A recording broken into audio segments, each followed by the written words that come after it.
Assalamualaikum warahmatullahi wabarakatuh. Hai guys, perkenalkan nama saya Firda. Saya mahasiswa ahli jenjang S1 Farmasi di Universitas Megarizky Makassar. Nah, di sini saya akan menjelaskan beberapa materi-materi tentang mata kuliah saya, yaitu wawasan ilmu farmasi. Adapun materi yang saya akan bawakan secara singkat, yaitu pertama ada pengertian obat secara khusus, dan yang kedua ada sediaan farmasi. Yang pertama, pengertian obat secara khusus. Nah, pengertian obat secara khusus, obat ialah semua bahan tunggal atau campuran yang dipergunakan oleh semua makhluk untuk bagian dalam maupun bagian luar. Nah, guna mencegah, meringankan, atau menyembuhkan penyakit. Nah, sedangkan menurut undang-undang, yang dimaksud obat ialah suatu bahan atau bahan-bahan yang dimaksud untuk dipergunakan dalam menetapkan diagnosa, mencegah, mengurangi, menghilangkan, menyembuhkan penyakit atau gejala penyakit, seperti luka atau luka pada badannya atau rohaninya pada manusia atau hewan. Nah, untuk memperelok badan dan bagian badan manusia. Selanjutnya yaitu ada pengertian obat secara khusus. Ada 6 bagian obat secara khusus. Yang pertama yaitu ada obat jadi. Yang kedua ada obat paten. Yang ketiga ada obat baru. Yang keempat ada obat asli, dan yang kelima ada obat esensial, dan yang keenam ada obat generik. Yang pertama, obat jadi. Obat jadi adalah obat dalam keadaan murni atau campuran dalam bentuk serbuk, cairan, salep, tablet, pil, suppositoria, atau bentuk lain yang mempunyai teknis sesuai dengan Farmakope Indonesia atau buku lain yang ditetapkan oleh pemerintah. Kedua, ada obat paten. Obat paten adalah obat jadi dengan nama dagang yang terdaftar atas nama si pembuat. Nah, pembuat yang dikuasakannya dan dijual dalam bungkus asli dari pabrik yang memproduksinya. Ketiga, obat baru.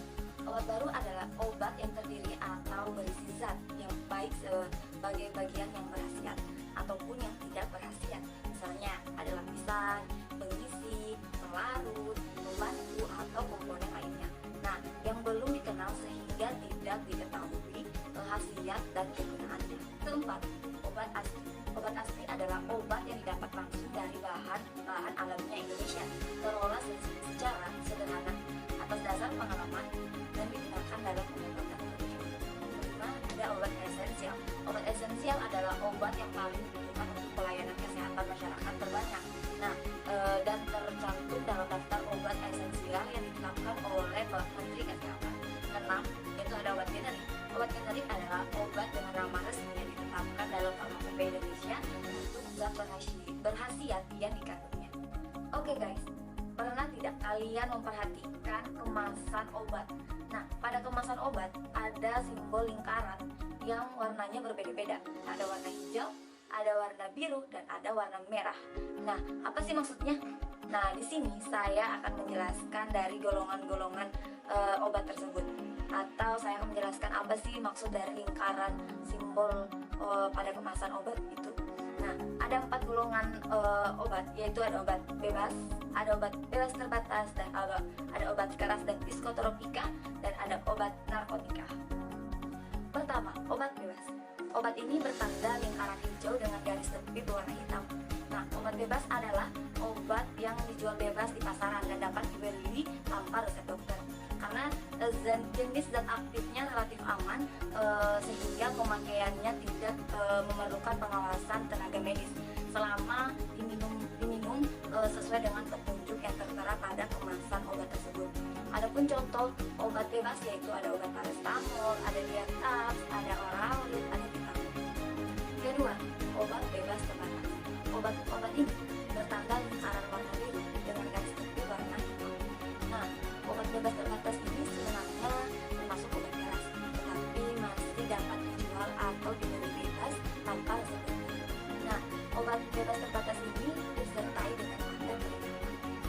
Nah, tanda peringatan itu berbentuk persegi panjang yang berwarna hitam yang berisi tulisan peringatan. Adapun contoh dari obat bebas terbatas itu ada CTM, ada obat Bodrex Extra, ada betadine, dan ada Boots. Ketiga, obat keras dan psikotropika. Obat ini bertanda huruf K di dalam lingkaran merah dengan garis tepi berwarna hitam. Obat keras. Obat keras adalah obat yang hanya dapat dibeli di apotek dengan resep dokter. Contohnya yaitu ranitidin. Nah, sedangkan untuk obat psikotropika, ini adalah obat keras alamiah atau sintetis, bukan narkotik yang berkhasiat psikoaktif. Nah, efek dari obat ini bisa mempengaruhi sistem saraf pusat dan dapat mempengaruhi atau menyebabkan perubahan yang khas pada aktivitas mental dan perilaku. Contohnya yaitu obat diazepam. Keempat yaitu obat narkotika. Nah, obat ini bertanda lingkaran yang di dalamnya terdapat palang plus yang berwarna merah. Nah, obat narkotika adalah obat yang berasal dari tanaman atau bukan tanaman, baik sintetis atau semi sintetis, yang dapat menyebabkan penurunan atau perubahan kesadaran, hilangnya rasa, mengurangi atau sampai menghilangkan rasa nyeri dan menimbulkan ketergantungan pada obat ini. Dan obat ini dapat diperoleh hanya dengan resep dan dokter. Contohnya yaitu ada kedua yaitu sediaan farmasi. Sediaan farmasi adalah obat, bahan obat, obat tradisional, dan kosmetika. Nah, ada berbagai bentuk sediaan obat di bidang farmasi yang dapat diklasifikasikan menurut wujud zat dan rute pemberian sediaan. Berdasarkan wujud zat bentuk sediaan obat dapat dibedakan menjadi 3, yaitu bentuk sediaan solid atau padat, kedua bentuk sediaan semi solid atau setengah padat, ketiga bentuk sediaan liquid atau cair. Nah, untuk bentuk sediaan solid padat, bentuk sediaan ini terbagi atas beberapa jenis, antara lain tablet, kapsul, kaplet, pulvis atau serbuk, pulveres, pil, dan suppositoria. Nah, sedangkan untuk bentuk sediaan semi-solid setengah padat, bentuk sediaan ini digunakan untuk obat luar, dioleskan pada kulit untuk terapi, pelindung kulit atau kosmetika. Terdapat beberapa bentuk sediaan ini antara lain salep, krim, dan pasta. Ketiga yaitu bentuk sediaan liquid atau cair. Ada beberapa bentuk sediaan obat ini antara lain sirup, eliksir, suspensi, emulsi, dan injek. Nah, di sini saya akan menjelaskan tentang cara penggunaan obat dengan aturan secara khusus. Sediaan obat yang diminum atau yang digunakan secara khusus yaitu salah satunya suppositoria. Suppositoria adalah obat solid atau padat yang berbentuk peluru yang dirancang untuk dimasukkan ke dalam anus atau rektum, atau biasa disebut juga dengan suppositoria rektal. Nah, sedangkan untuk yang dimasukkan ke dalam vagina yaitu suppositoria vagina, dan yang dimasukkan ke dalam uretra yaitu suppositoria uretra. Suppositoria umumnya terbentuk dari minyak sayuran solid yang mengandung obat. Mengapa suatu obat harus dibuat dengan sediaan suppositoria? Di dalam daerah anus terdapat pembuluh darah vena yang dapat membawa kandungan obat-obatan itu langsung ke seluruh tubuh.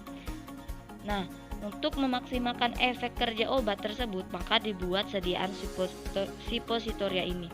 Selain itu, seringkali ada kondisi medis di mana penggunaan obat secara minum itu sulit, atau penggunaan obat secara intravena juga itu sulit digunakan.